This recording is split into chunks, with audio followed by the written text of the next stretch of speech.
La fronde pour la réouverture des musées est de plus en plus visible. En début de semaine, une tribune était publiée dans Le Monde, une tribune intitulée « L'art est contagieux, rouvrons les musées ». Vendredi, une autre tribune intitulée « 10 mesures pour rouvrir les musées sans mettre en danger notre santé » a été publiée dans Le Figaro, faisant les gros titres de la presse écrite. Entre-temps, une pétition demandant la réouverture des musées a été lancée sur change.org, déjà près de 20 000 signataires. Nous sommes en compagnie de Florence Belkacem, journaliste et à l'origine de ces tribunes et pétitions. Bonjour Florence Belkacem. Bonjour Philippe David. Bienvenue sur Sud Radio. Alors, outre vous, Stéphane Bern, Carla Bruni-Sarkozy, Jean-Charles de Castelbajac, Luc Ferry, Alexandre Jardin, Patrick Poivre d'Arvor, enfin on ne va pas tous les citer, oui. Les signataires sont prestigieux.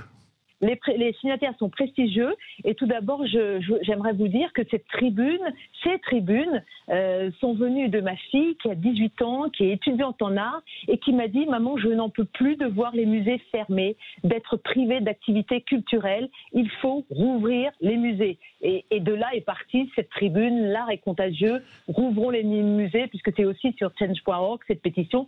Et on atteint d'ailleurs, je peux vous l'annoncer, les 20 000 signatures, là dans quelques instants. Ça va très vite parce que j'ai signé hier soir et on n'était qu'à 17 000. Et je ne peux que vous féliciter, Philippe.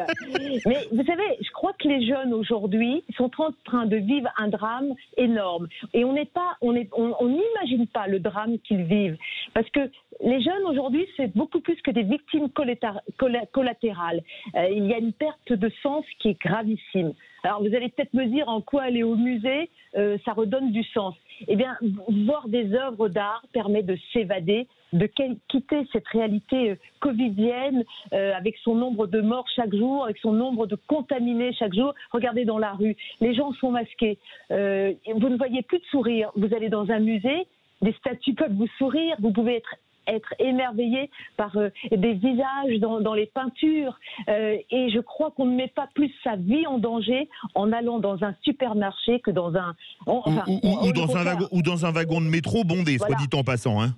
Franchement, les musées sont sans doute les lieux où les interactions humaines et les risques de contamination sont vraiment les moins avérés. Jusqu'à présent, il faut le dire, il n'y a pas eu d'études qui prouvent qu'il y a eu des foyers de contamination dans les musées, des clusters. Justement, Florence Belkacem, vous rappelez que les pays qui ont payé le plus lourd tribut à la première vague du Covid-19 ont déjà rouvert leurs musées. Belgique, Espagne, Italie, dans certaines régions et Luxembourg, ils ne sont pas plus bêtes que nous. S'ils ont rouvert leurs musées, c'est qu'il y a de bonnes raisons.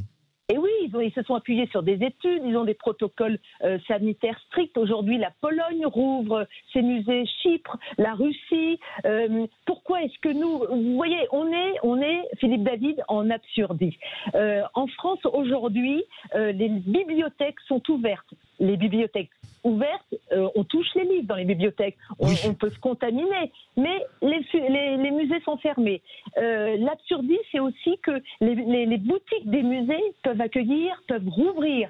Mais on préfère ne pas rouvrir les portes du musée au public.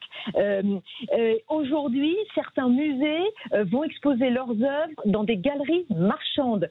Pourquoi aujourd'hui aussi les galeries marchandes sont ouvertes et les musées sont fermés, alors que dans un musée, franchement, il y a peu de monde. Enfin, si aujourd'hui on les rouvrait, il n'y aurait pas une grande fréquentation. Les touristes étrangers ne sont plus là. Donc, il suffirait de réserver son ticket sur Internet avec un créneau horaire comme on le propose aujourd'hui au gouvernement dans les 10 mesures.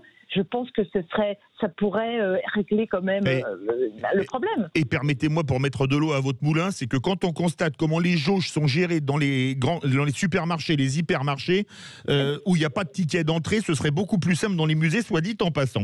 Vous, dans Le Figaro, hier, vous avez fait 10 propositions qui sont très intéressantes pour rouvrir les musées de manière sécure, on va dire ça comme ça, appliquer des protocoles et jauges sanitaires, restreindre le nombre de jours ouvrables. Vous parliez de l'absurdie ou de l'absurdistan. Est-ce que quelque part, il suffirait au gouvernement de lire vos 10 propositions pour se dire ils ont raison ? Un petit peu quand même, hein, parce que on propose aussi, on dit une chose, parce que je pense que le Premier ministre a dit qu'il fallait expérimenter des choses. Donc, à problème, à situation nouvelle, réponse nouvelle. Regardez, en Bretagne et dans les Pays de la Loire, ce sont les régions où il y a le moins de contamination, le moins de contaminés. Pourquoi est-ce qu'on rouvre pas immédiatement les petits musées à Quimper, à Brest? Pourquoi est-ce qu'on ne le fait pas? Alors, il a dit aussi, le Premier ministre, qu'il fallait les grandes surfaces de plus de 20 000 mètres carrés sont fermées. Alors, soit laissons peut-être le Louvre, le musée d'Orsay fermés, mais rouvrons les petits musées où finalement il y a pas foule de visiteurs, c'est pas la cohue, on se précipite pas, on n'a pas la Joconde dans les petits musées de province, donc rouvrons-les. Non mais c'est vrai, les châteaux c'est pareil, Chantilly, Chambord, Stéphane Bern le dit, enfin Versailles, il faut rouvrir. On n'a plus de touristes, donc vous vous rendez compte? Alors justement, est-ce que vous pensez, grâce à ces tribunes et cette pétition, faire tourner Kazakh à l'exécutif? Écoutez, j'espère, je pense qu'il faut que le gouvernement donne des perspectives. Il faut que les gens puissent entrevoir la petite lumière au bout du tunnel. Sinon, les gens vont devenir dingues. On ne pourra pas, je pense que ce qui était supportable lors des premiers confinements en 2020 ne sera plus supportable en 2021. Alors Jean Castex a quand même ouvert une petite porte de l'espoir en disant on va expérimenter peut-être, vous savez, la réouverture, il a dit, des lieux culturels circulants. C'est pas beau, hein, cette expression. Oui. Mais c'est par opposition. C'est comme les vacances apprenantes. Ça fait partie des néologismes des cerveaux issus de l'ENA. Voilà, ça c'est le président Macron. Mais les lieux culturels circulants, bon, quelle horreur. Mais c'est par opposition au théâtre, au cinéma. Et nous, ce qu'on veut, c'est de dire, parce que je veux dire, on mène pas un combat un peu corporatiste. On pense évidemment au théâtre, on pense évidemment au cinéma, mais on se dit si le gouvernement commence par ouvrir un peu les musées, comme en Italie, l'Italie ouvre ses musées, le musée des Offices par exemple, est ouvert juste dans la semaine. Vous voyez. On arrive au bout. Merci beaucoup Florence Belkacem. Et pour signer, c'est sur change.org. Exactement.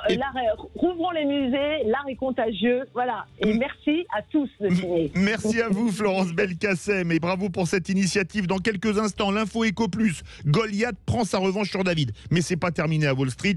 Et ensuite, Jean Dorido va nous parler de la génération sans tabac.